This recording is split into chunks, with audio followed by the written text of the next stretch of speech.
सोमवार की देर रात यूक्रेन ने रूसी कब्जे वाले ज़ापोरिज़िया और खेरसोन इलाकों पर ड्रोन हमले किए, जिससे इन क्षेत्रों में भारी तबाही हुई और लाखों लोग बिना बिजली के रह गए।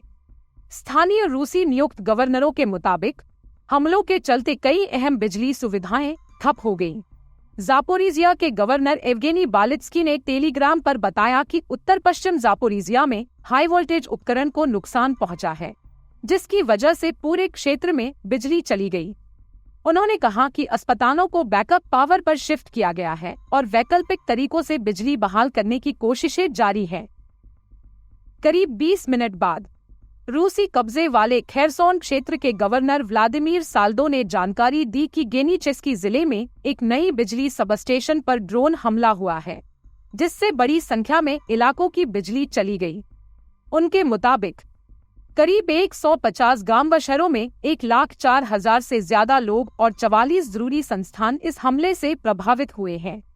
उन्होंने बताया कि सभी जरूरी सेवाओं को फिलहाल बैकअप बिजली से जोड़ा गया है।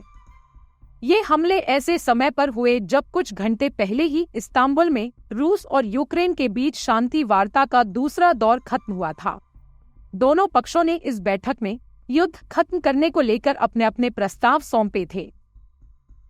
रूस की तरफ से दिए गए दस्तावेज में शर्त रखी गई है कि यूक्रेन उन सभी इलाकों को रूस का हिस्सा माने जिन पर फिलहाल रूसी सेना ने कब्जा कर रखा है और वहां से अपनी सेना पूरी तरह हटा ले।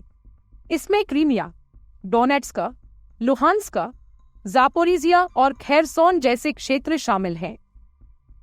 वहीं यूक्रेन ने अपने प्रस्ताव में इन शर्तों को खारिज किया है। उसने कहा है कि वह इन कब्जे वाले इलाकों को रूस का हिस्सा नहीं मानेगा, न ही वह न्यूट्रल रहने या अपनी सेना की ताकत सीमित करने के किसी दबाव को स्वीकार करेगा। गौरतलब है कि खेरसोन और ज़ापोरिज़िया पर रूसी सेना ने 2022 में कब्जा कर लिया था। इससे पहले 2014 में रूस ने क्रीमिया को अपने में मिला लिया था, जो कि यूक्रेन के मैदान आंदोलन के बाद हुआ था। रूस ने 2022 में इन सभी कब्जे वाले इलाकों में जनमत संग्रह कराने का दावा किया था, लेकिन यूक्रेन और पश्चिमी देश इन्हें अवैध मानते हैं।